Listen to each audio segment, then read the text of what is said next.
Hi there, Kawhi here. In today's video, I'm going to be teaching you guys how to play Fire Mage and specifically in Gambit.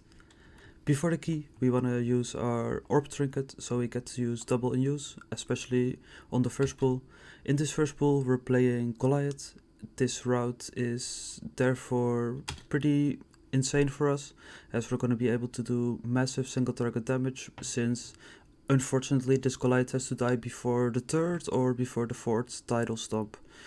So as you can see, we're simply popping Time Warp, Combustion into double Infernal Cascade, so we get double Infernal Cascade with our Orb Mastery Trinket, our Sigil First Trinket and Potion. After that we're simply spamming Pyroblast into the big mob. We have a CC called beforehand, so at least I will be able to do my single target rotation. Unfortunately, if you want to be topping the meter, especially on a big pool like this, you're going to be Flame Strike spamming. However, if you want to actually kill this mob on a 28, you definitely want your Fire Mage to be single target combusting. Besides that, we are just simply throughout our whole combustion window keeping our stacks up, and after that we're trying to use our defensives wisely. As you can see, on the second tidal stomp you want to use your Alter Time, on your third one you want to be using your Mirror Image or preferably your Ice Block, but the main part is that you just want to be able to pump as much damage as possible into the Goliath if you're playing this with the Goliath. Maybe it's not the play if your whole team is ignoring this mob, but if you're fully single targeting it while cleaving passively onto the rest of the mobs, it's gonna be quite handy. As you can see, since we used our Orb Trinket on before the key started, we still have it here. The second combustion of the dungeon, you primarily want to use it with your Trinket. The third tidal stomp is gonna be an Ice Block, and as you can see, even though people are popping defensives, it is still quite spicy, this mob. It really has to die. Like, we're playing it at 1 minute now, and this mob is just soloing the whole party at this time. We're gonna be doing our second combustion of the key. Unfortunately, should have hard casted before using combustion there. Definitely a little bit of a DPS loss there. I just wanted to full send on the Goliath as much as possible, but in hindsight, should have definitely hard casted before that. We're gonna be ending this pool, and then we're simply gonna be playing a single pack into another big pool. This pool is really amazing. You're gonna be able to get 2 infiltrators at the same time. So for the upcoming big pools, you're gonna be able to have like insane amount of stats already. This pack is pretty spicy for the tanks. There are going to be water bolts that are going to be unable to be kicked. These ones are on a high fortified key, pretty spicy, these water bolts. As well as these pufferfish. These ones, especially in a melee composition with rogue and decay, sometimes these pufferfish can be quite hard to dodge, especially if the whole party at this very frame is standing just inside of melee range.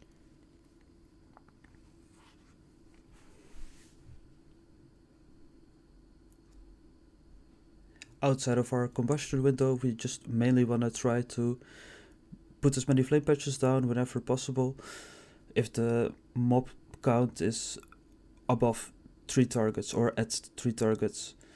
Below 3 targets, we just want to be able to spam Pyroblast into a prior target, and luckily the DK had a big grip because the Enrage was about to go off. Unfortunately, that almost literally one-shot him.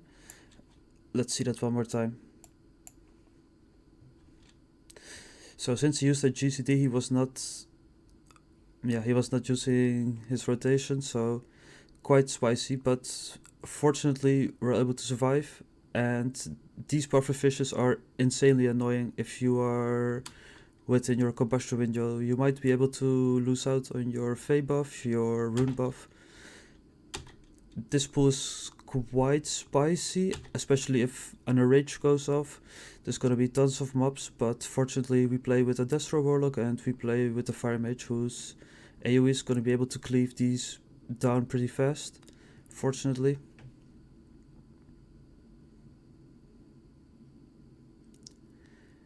As you can see, these bolts have to be kicked on these kind of levels. If we're simply ignoring these bolts, the tank is just gonna get chunked for like 40 or 50% of his HP. Especially in these kinds of pools where there's an infiltrator just chunking his HP and enraged mobs, that's quite insane to be able to tank those. Since we don't have a hunter, not having a binding there was kind of cringe. You definitely want like a hunter in your group if you're trying to push a Gambit. These mobs scattered all over the place. If you are just thinking about the whole area and think about the maximum amount of uses with binding, it's gonna be saving like at least like 20 to 30 seconds just by the end of the Murloc area. This pool is probably one of my favorite pools. It's a double Murloc pool. You're gonna be play 10 plus mobs. The only thing that you have to keep in mind is that you wanna Dragon's Breath early, not as what I was doing here. You want to be able to use your Dragon's Breath and then use your shifting power to reset your kicks. Fortunately, I was not on kick duty, so if you're in a puck, you maybe want to play it a little bit different, but in this comp, I was not assigned that kick. So fortunately, you can just blast full AoE at that moment. Yeah, this pool is really insane. You're gonna be able to get like 10 plus mobs. It's a really fun pack. There's literally nothing going on. There is one kick and there's 2 stuns, but depending on how synced up they are, you might be able to just call it 1 stun. It just really depends on how you're pulling those. So something interesting very much happens. So the mobs, they have an enrage cast. You can either kick or stun this stunned enrage cast, yeah. Or you can let it go through. If it goes through, these wave jumpers also get enraged, and these can almost one-shot you, since there is no limit how many of these can jump at the same time. So, as you can see here, the mobs, they are enraged, and then I get jumped by one. And next GCD, another one jumps. I mean, these two guys literally just gangbanged me. It like literally from how many HP? It was, I think, 80% HP. I didn't use a defensive. I literally wasn't aware that this was gonna happen. It's so insane how broken binding is on those kind of plays. Unfortunately, that was not the case in this comp, but at least we're playing a fire mage with double cheat dead, so there's no problem there for us. We can just simply ignore the mechanic. Playing without a hunter in this kind of key is really spicy, to be honest. Alright, we're gonna be pulling the second to last pack in this area. This area just needs one kick on the water bolt and all the moves get grouped up. After they're grouped up, you simply gonna be able to AoE. The only thing that's kind of scary on this pack is the pufferfish and the sleep bottles. The sleep bottles can sometimes either go into the water or behind some kind of texture, and it is really annoying to be getting hit by those, especially when other ground effects like the pufferfish can overlap at that point. Fortunately though, this comp has insane AoE damage, so most of the mobs get absolutely destroyed within a minute.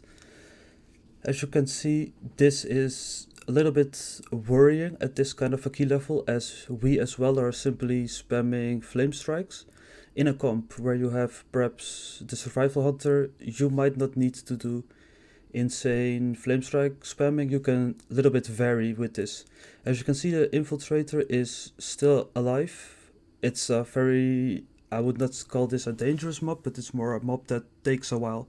As with the leech claw, it's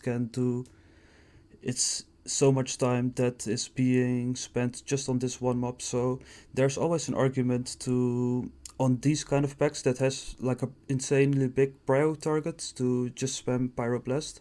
However, in this particular comp with the rogue, it's going to be a little bit more inclined to hard spam flame strikes.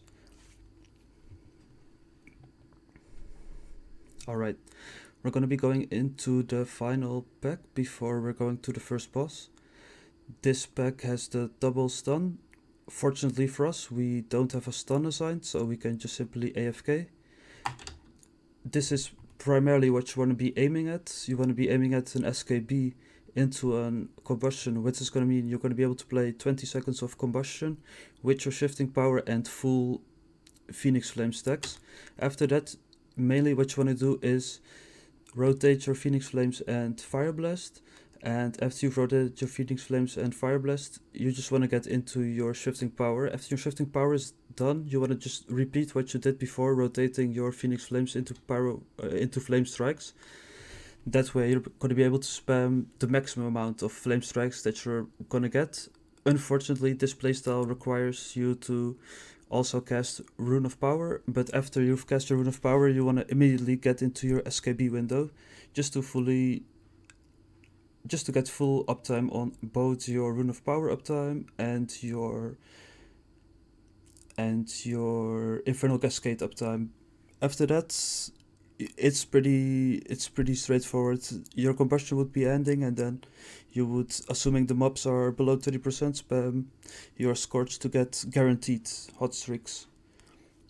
That's primarily how you want to be playing an AoE pack, but it's quite hard, as SKB, it's not the biggest buff you can carry over.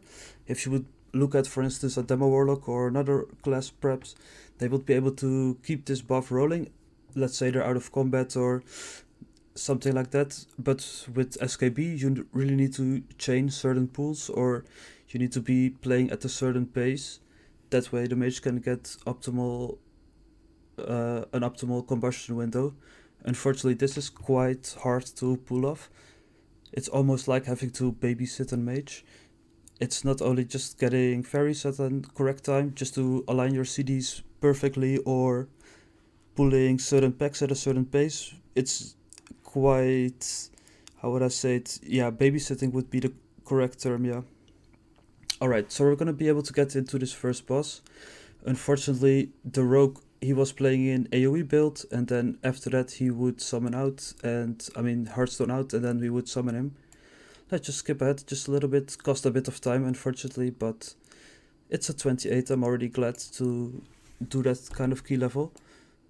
2 chesting it would be a miracle. So let's see. A little bit back, yes, alright.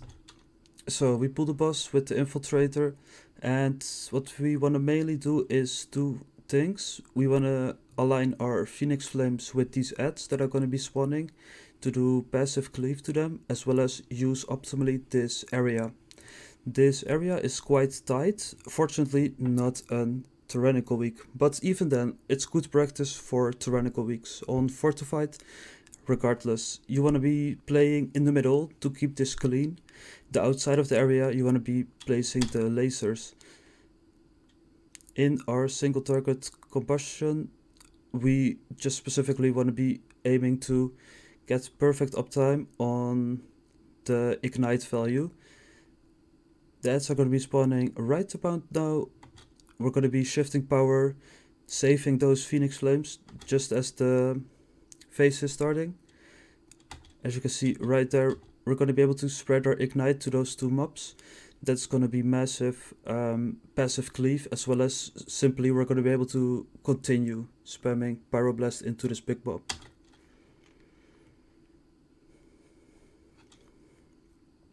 Here we get the laser. What we're going to do is instantly go to the outer side. A little bit of bad placement there, but you probably want to start from the console area and go like around the edges, but still it is totally manageable. So the first part is gonna start of the sanitizing cycle. We had a chat week aura that would tell where the orbs would be. There are 2 ways to play this dungeon. You can last this part of the boss, or you can save it for the next boss. I do believe we would keep it, yes. Alright, so on the second part, we're gonna be able to get our sigil and our potion, our second potion of the dungeon, or might be our third, I'm not sure actually. The main thing is keeping our ignite value high and then simply passing that down to the smallies so we can keep on doing optimal damage. if you're lacking damage, I think the call in this group on Discord was that the damage was a little bit lacking. You can also flame strike spam underneath those mobs. Do be careful, the ads spawn an insanely dangerous cast and could at sometimes, when there's other damage overlapping, one-shot people. Here we're gonna get fairies. I think I'm sending this combustion. That's correct. Let's talk a bit about this combustion. This combustion is probably an insanely bad misplay. The boss is gonna transition in about 5 to 6 seconds. This combustion was insanely bad.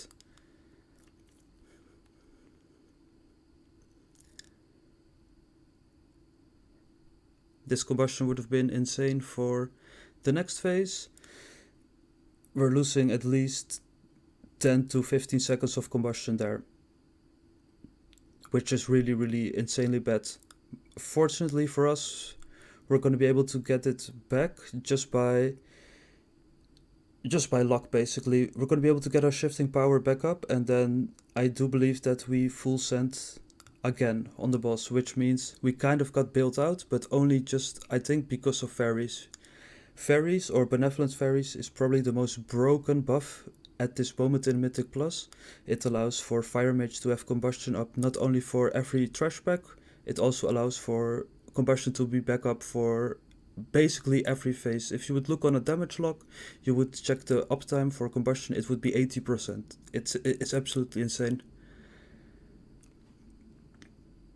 After this third phase, we're going to be able to get the boss down, and the goal was to use Bloodlust on the next pool.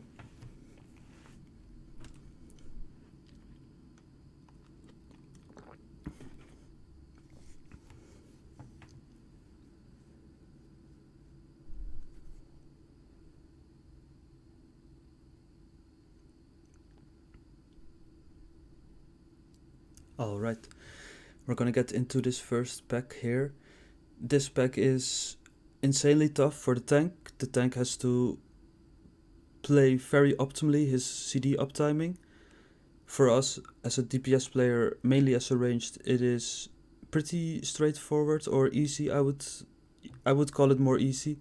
You're just simply AFK spamming your flame strikes in the back, but the tank itself, he has to worry about cast going off, he has to worry about the mob positioning, and he also has to worry about his own survivability. This in a 28 can be quite hectic. As you can see from his movement, he's moving around frantically. Luckily for us, our flame strikes are able to be connected with those mobs, so we're still able to blast. If the mobs were stacked inside of one flame patch, it would have done a lot more damage, but this pack itself is already dying within a minute, so it is not that big of an issue. Fortunately for us, our CDs are still rolling at that very moment, so we would be able to kill the infiltrator single target. That was a really beneficial, or I would say a very efficient pack. At this very moment, we still have 15 minutes on the clock. The tank, he just wanted to full send it, and so he did. Me personally, I would probably love to CC and then chain 2 packs, and then the CC target into the next pack, and then, because it would be a little bit more beneficial for time, but in a 28 you can still do keys, even if it's a little bit of an unoptimal route, of an inefficient route. Yeah, this movement of the tank, it is a little bit cringe that you cannot stack them in one place, but it is not the end of the world. We're still able to do 80% of our AoE rotation, and there's one discussion point perhaps, and that is seeing here again that sometimes perhaps it is not always wise. Even if in a 5 target pool spamming flame strikes, as you can see, this infiltrator, if we had killed this infiltrator like 15 seconds, maybe 20 seconds ago, we could have chained that pack, but obviously if you're pyroblasting, you're not doing that big of overall damage to the entire pack.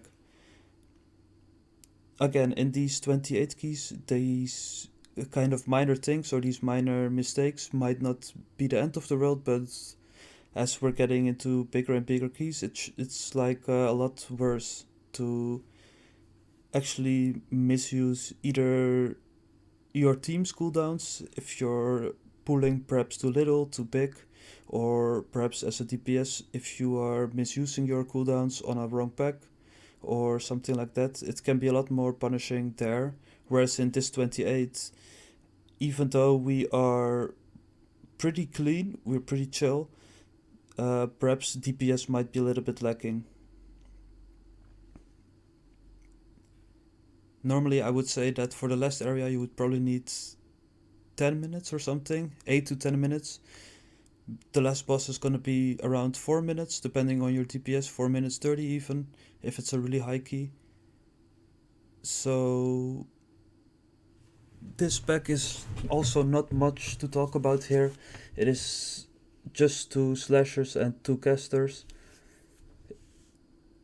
At this very moment, we're just trying to get as many flame strikes out as possible, just to speed up this boss, this thresh a bit, just so we can get into the boss a little bit faster. It is quite stressful on this timer, but fortunately for us, this boss is not that rough on this kind of a key level, especially in a comp like this. In a comp like this, there's only one melee and there's multiple ranged, so multiple ranged can either stack at the same point or there can just be a little bit of a CC. Something like a Frost Nova or something like a Shadow Fury can easily help with that.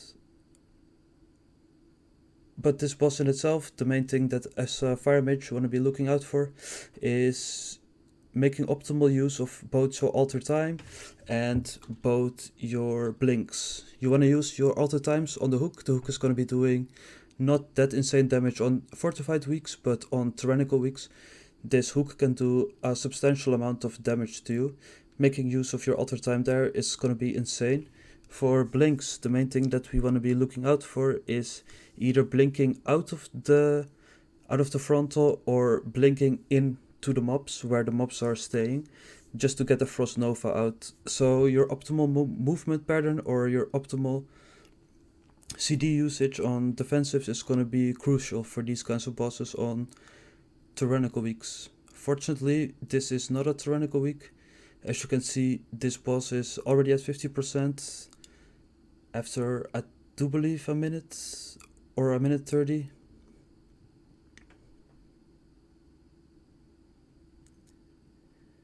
As you can see here, I use the Soul Shape Blink and then use a Frost Nova and get out. That's probably one of the benefits of playing mage or bringing a mage to this dungeon. It is your utility in the forms of Dragon's Breath in the Murloc area or a little bit of CC on those ads. But as you can see there, just look at my HP bar. This is not a tyrannical key. This is why you want to be using your alter time. That's quite substantial. On a tyrannical key, this might even one-shot you. I do believe tyrannical scales 30% more damage or 40%, I'm not sure. Regardless, that's mainly why you want to be using your defensives very wisely. It's the only mechanic this boss has as a ranged, it's that mechanic. The bombardment, these ones are literally nothing, so you can just ignore those. But those hooks, they are insanely dangerous. Stuff like your mirror image or your alter time, you're going to be able to, or not going to be able, you're going to be needing to use those effectively, else you're just going to be able to stay on the floor dead the whole fight. That's the main thing about this boss. But besides that boss, it is not that scary. The whole dungeon afterwards, it is not that scary. There's one massive pull after this, and there are 2 more dangerous mobs, and after those 2 more dangerous mobs, you're gonna be hard chilling afterwards. So we're gonna be able to get into this last area with less than 10 minutes, which is insanely scary. We have 0 deaths. It is quite stressful to do this last part.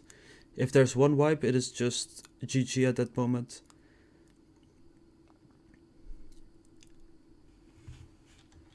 This fairy pool is gonna be insanely good for Fire Mage in combination with Warlock, preferably, if possible, a Windwalker Monk. With his sweep is gonna be massive. Windwalker Monks are also probably one of the better DPS inside of this dungeon. They can stun multiple CC targets, and just their damage profile on those massive pools, specifically with those GG procs, they're just massive. So, since we don't have a Windwalker Monk, but we do have a Warlock and a Mage, we can interact with these mobs a little bit more. We can stun these mobs, we can stop their cast just a little bit. The task of this pack is basically kill this pack or you die before you don't have any kicks anymore. You're gonna be running out of kicks fairly soon in this pack. There's at least gonna be 4 to 5 deadly mobs, not only in the form of a big heal, like just now that we're able to get fully off, but there's also raid wiping or party wiping casts. These all, you just want to try to avoid all of them. Therefore, you want to be able to get your whole group, all your cooldowns back, get all your buffs back, your fairies, your power infusion, get everything back, and then you're gonna pull this, because if this pull lasts at least 30 seconds longer to a minute longer, you're gonna be stressing quite a lot. Fortunately for this comp, we were able to get them all down. The Ardent Stars here. This mob is probably the hardest mob on Fortified in this entire dungeon. When he spawns his ad, the whole party is going to be taking insane amount of damage. His frontal, you can simply ignore this. The moment he spawns his ad, it's going to be insanely hectic. Here is the ad. And that's just one cast. Let's just say this ad is not being combusted. That's gonna be insanely scary. Let's just check one tick. This is one tick with AMC, this is one tick without AMC. Give it like a 3 or maybe 4 more casts, and that mob is almost about to wipe your whole party.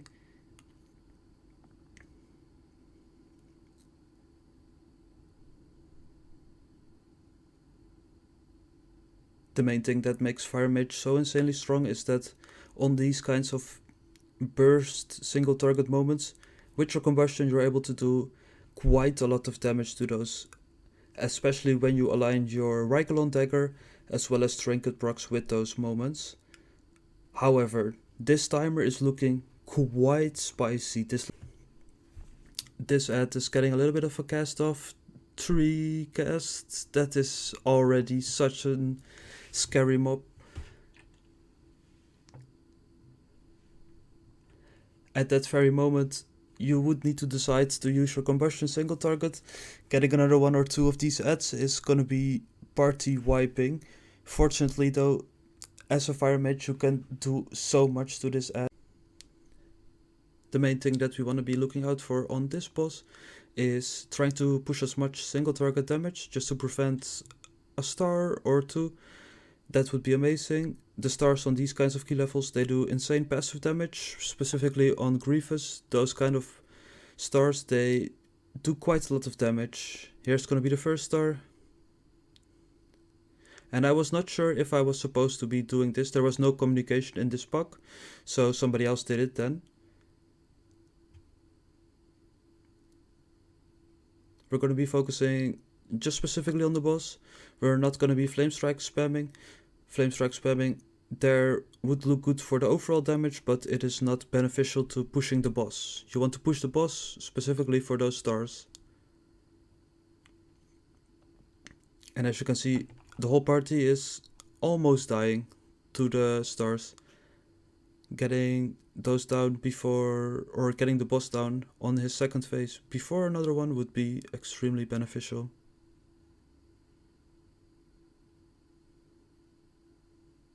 As well as we're going to be saving our trinkets just for that damage phase. the transition is gonna start at 40%. Unfortunately though, as you can see by this, we get another soak star.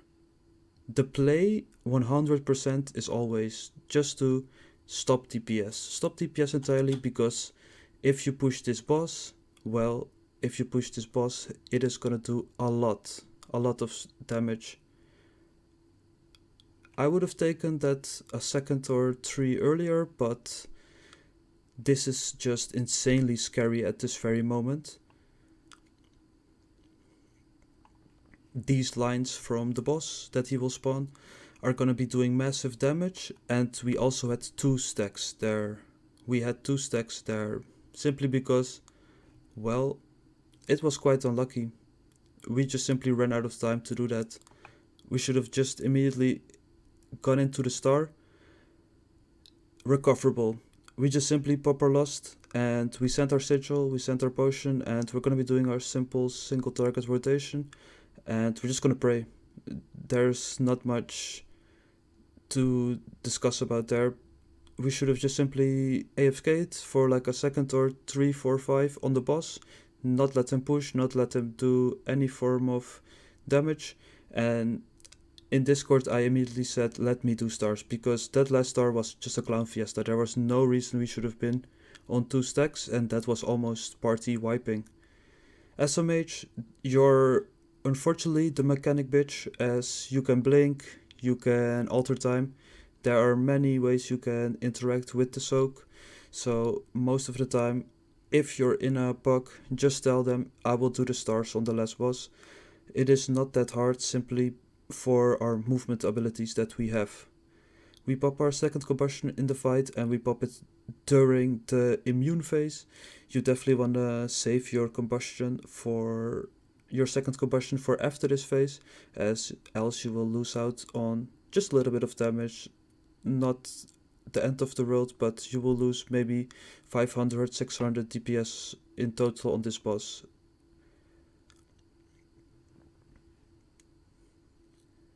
This is going to be the last star we're going to be playing in this key.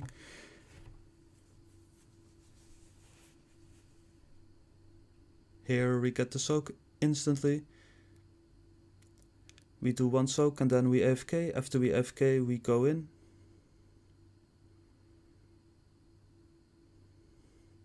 That was quite the blink, if I must say. And then afterwards we're gonna get 1 more. We have to get them really quickly or else we die, and I did not have anything there. I should have soul shaped, but unfortunately I had mental boomed out there at that very moment. The stress from this whole key was getting to me, and I made another oopsie. Fortunately for us, it was not key depleting, but it was a silly mistake. I should have just instantly soul shaped out of there. My mind was just solely on soaking that. But yeah, we managed to time the key. Not the highest overall. We obviously could have done perhaps 40k overall if we were just flame strike spamming on every pack and we were doing 0 single target DPS, but we were just a little bit focused on single target DPS and being ethical in this key. I hope you guys learned a little bit from this key. I want to thank you guys for watching me.